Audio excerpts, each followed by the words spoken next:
Assalamu alaikum. Welcome back to another English for Today lesson for class 9, 10 and SSC. So today we are going to read lesson 1, the ferry boat. আমরা দেখতে পাচ্ছি, look at the picture and answer this question. এটাই হচ্ছে শুরুতে দেওয়া আছে এই লেসনের. So let's see the question first. We are going to answer it first.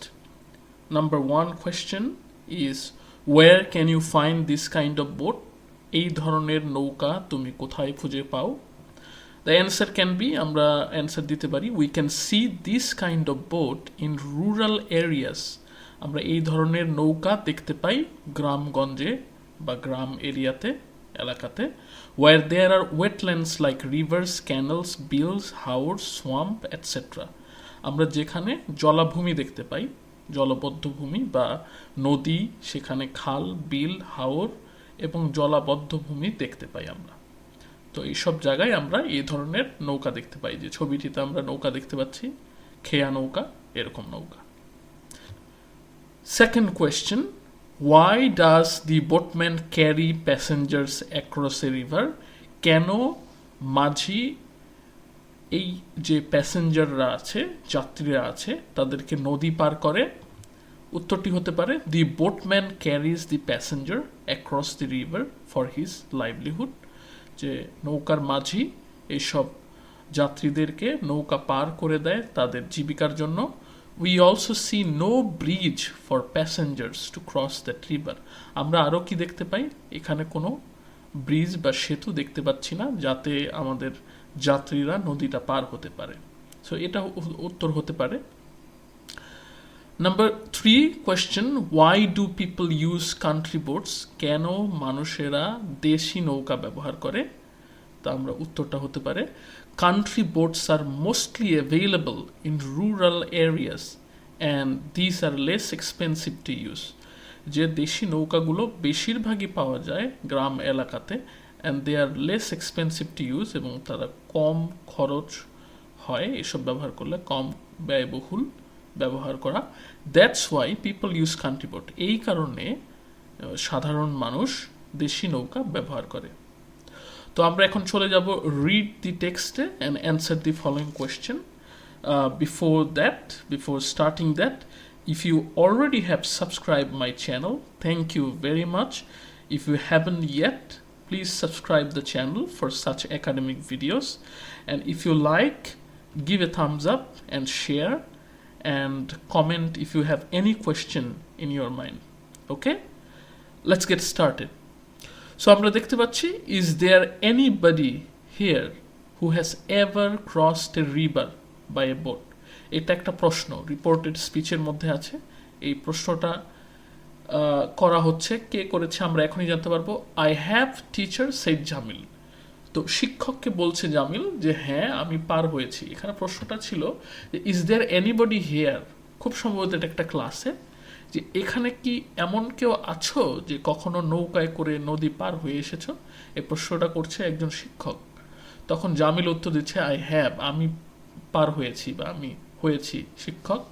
And I clearly remember what happened in that journey, এবং আমি স্পষ্টই মনে করতে পারি যে সেই জার্নিতে বা যাত্রায় কি ঘটেছিল। Would you please tell us what happen, the teacher asked. যে তুমি কি বলতে পারো অনুগ্রহ করে যে কি ঘটেছিল ওই দিন বা কি হয়েছিল? শিক্ষক জিজ্ঞাসা করল। Okay teacher, it happened while I was in class 6। হ্যাঁ শিক্ষক, এটা হয়েছিল, ঘটেছিল যখন আমি ষষ্ঠ শ্রেণীতে পড়তাম। অন এ উইকলি বাজার ডে, সাপ্তাহিক একদিন, বাজারের দিন, পিপল ওয়ার কামিং ব্যাক, মানুষরা ফিরে আসছিল, উইথ দেয়ার শপিং ব্যাগস, তাদের যে কেনাকাটার ব্যাগ আছে, অ্যান্ড বাস্কেটস ইন হ্যান্ডস, এবং ঝুড়ি এবং ব্যাগ হাতে নিয়ে, অন শোল্ডার্স অ্যান্ড হেডস, কাঁধে এবং মাথায় নিয়ে তারা কি ফিরে আসছিল কেনাকাটার পর। Now they had to cross the river, তাদের কি করতে হতো? নদী পার হতে হতো। It was not a big river, এটা কোনো বড় নদীও ছিল না। There was a ferry boat plying on the river, সেখানে কি করছিল? একটা খেয়া নৌকা কি করছিল? চলমান খেয়া নৌকা আশেপাশে ঘুরছিল। প্লাইং মানে হলো মুভ করা, চলমান অবস্থায় থাকা। The boat could cross it in 8 to 10 minutes। নৌকাটি 8 থেকে 10 মিনিটের মধ্যে এটি অতিক্রম করতে পারত। এটি মানে এই নদীটি। It was just after the sunset. এটা ঠিক সূর্যাস্তের পরে ছিল। সানসেট মানে হচ্ছে সূর্যাস্তের পরে। দ্য ওয়েদার ওয়াজ গেটিং ওয়ার্স। এবং আবহাওয়া ক্রমাগত খারাপ হচ্ছিল বা খারাপতর হচ্ছিল। The wind started blowing. Wind মানে হচ্ছে বাতাস। হ্যাঁ, স্টার্টেড ব্লোয়িং মানে হলো দমকা হাওয়া বইতে থাকা। From the north west. হ্যাঁ, উত্তর পশ্চিম দিক থেকে বাতাস বইতে শুরু করলো। Black clouds were moving fast in the sky. এবং কালো মেঘগুলো আকাশে কি করলো, দ্রুত বিভিন্ন দিকে সরে যাচ্ছিল। মুভ মানে হলো সরে যাওয়া বা চলে যাওয়ার। ব্ল্যাক ক্লাউডস তো মানে কালো মেঘ। আকাশে যখন মেঘ দ্রুত ছড়ায়, এটা বহির্প্রকাশ ঘটে একটা ঝড় বাদলা দিনের। তারপর দেখি আমরা, everybody was trying to get into the boat. সবাই কি করছিল, নৌকা ওঠার চেষ্টা করতেছিল। No more please wait. আর না দয়া করে অপেক্ষা করুন। Shouted the boatman. নৌকার মাঝে চিৎকার করছিল। সবাই যখন নৌকায় ওঠার চেষ্টা করতে হলো, তখন নৌকার মাঝি যিনি আছেন তিনি না করছিল। But nobody listen to him. কিন্তু কেউই তার কথায় কান দেয়নি বা শুনেনি। লিসেন মানে শোনা। হোয়াট হ্যাপেন দেন জামিল আস রুমি। রুমি জিজ্ঞেস করলো, তো তাহলে এরপরে কি ঘটলো বা কি হলো। With too many people on board মানে হলো নৌকায় উঠা। হ্যাঁ, অনবোর্ড শব্দটা আমরা জাহাজে ওঠা অর্থে ব্যবহার করতে পারি। আমরা উড়োজাহাজ অর্থাৎ প্লেন বা বিমানে উঠতে আমরা ব্যবহার করি। With too many people on board অর্থাৎ নৌকায় এত বেশি মানুষ ছিল। হ্যাঁ, the boat sank in the middle of the river replied Jamil. যে অনেক লোকের সাথে নৌকাটি কি হলো, নদীর মাঝখানে ডুবে গেল। তারপর কি হলো, oh no what happen then ask the teacher. শিক্ষক জিজ্ঞেস করলো যে না কি হলো তারপর। Thank god there were no casualties. হ্যাঁ, সৃষ্টিকর্তাকে ধন্যবাদ। এখানে থ্যাংক আল্লাহ থাকলে আমরা আল্লাহ বলতাম। তো যেহেতু এখানে বিভিন্ন ধরনের রিলিজিয়ান, এই জন্য লেখক এখানে থ্যাংক গড অর্থাৎ সৃষ্টিকর্তা। আল্লাহ, যে মুসলমান সে আল্লাহ বলবে, হিন্দু হলে একটি, খ্রিস্টান হলে আরেকটি। তো থ্যাংক গড, সৃষ্টিকর্তাকে ধন্যবাদ। দেয়ার ওয়ার নো ক্যাজুয়ালিটিস, কোনো হতাহত ঘটেনি।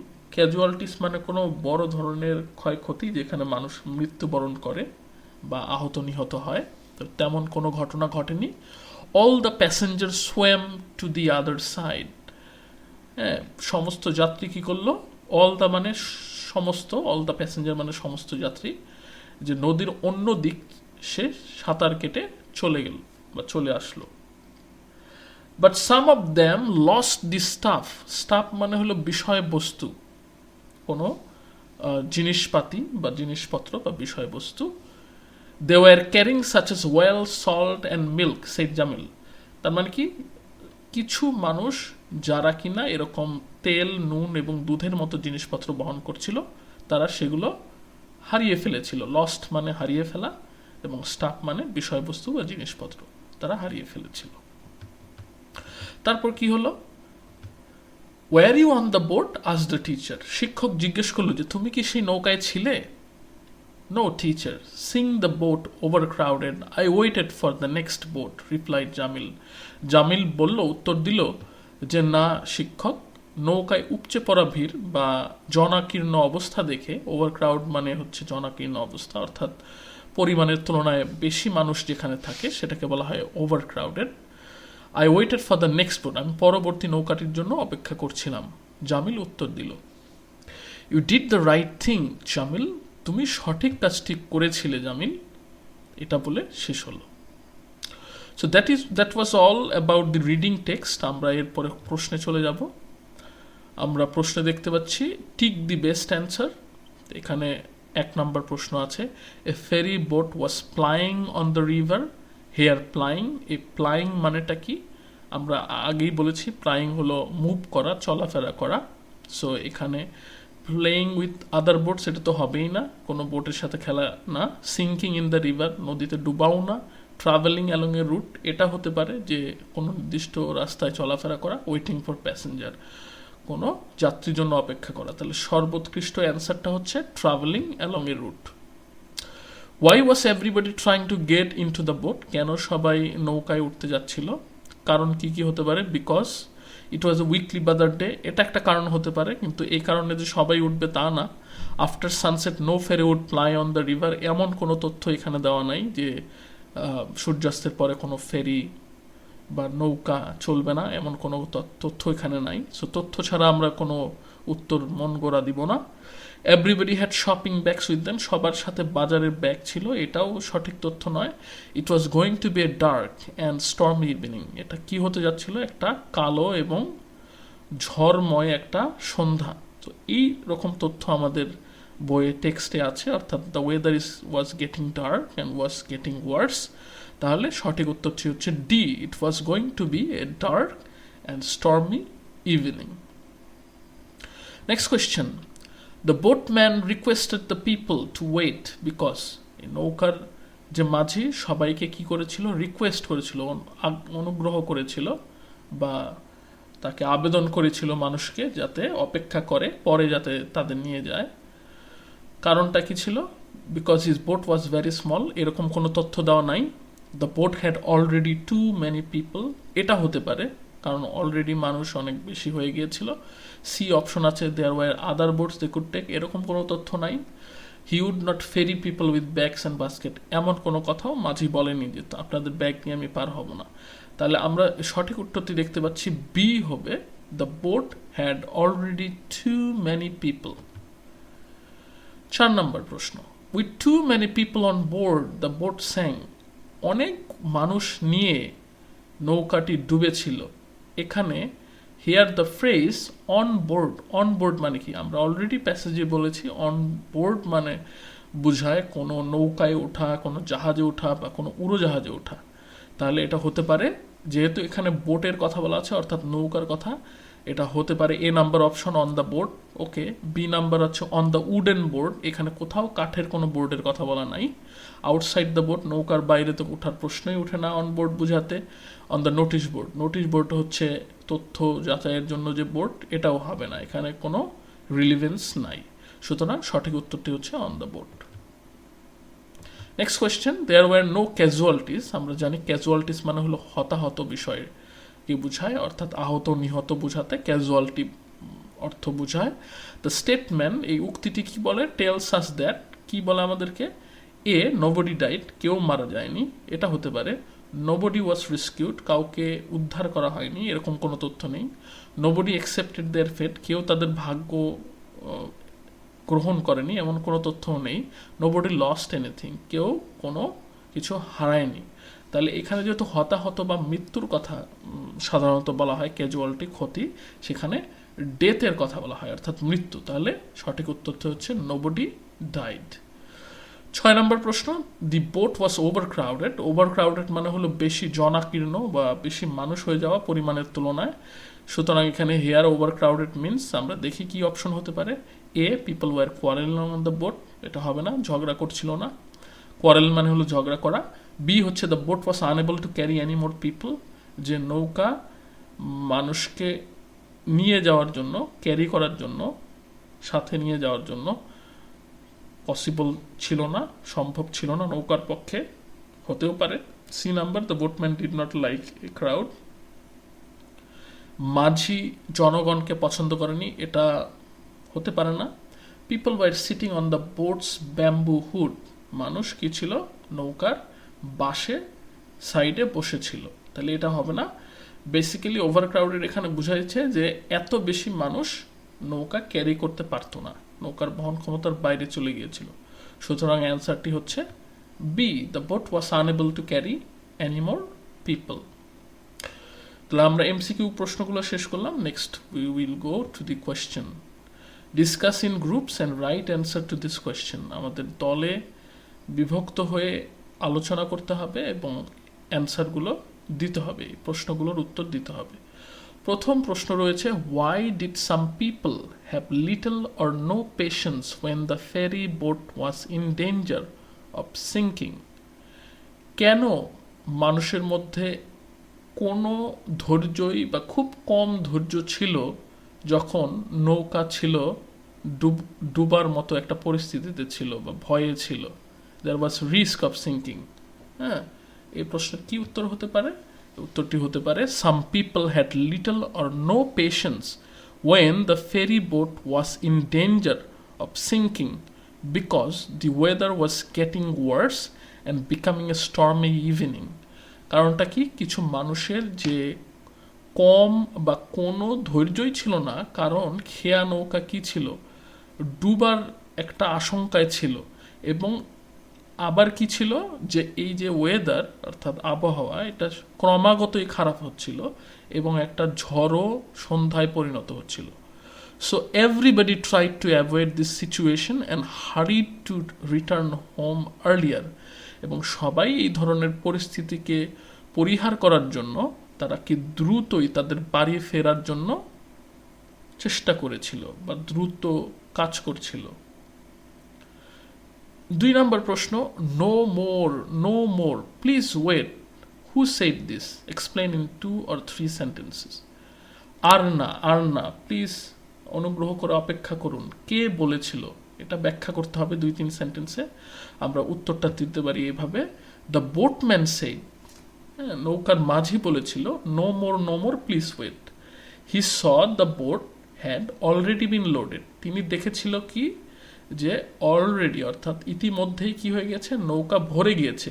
And everybody was trying to get into the boat, এবং সবাই কি নৌকাতে ওঠার চেষ্টা করছিল, টু সেভ দ্যামসেলফ, নিজেদেরকে রক্ষা করার জন্য, from the growing bad weather, এই যে খারাপ আবহাওয়া ক্রমাগত বড় হচ্ছিল সেটা থেকে রক্ষা করার জন্য সবাই নৌকায় ওঠার চেষ্টা করছিল।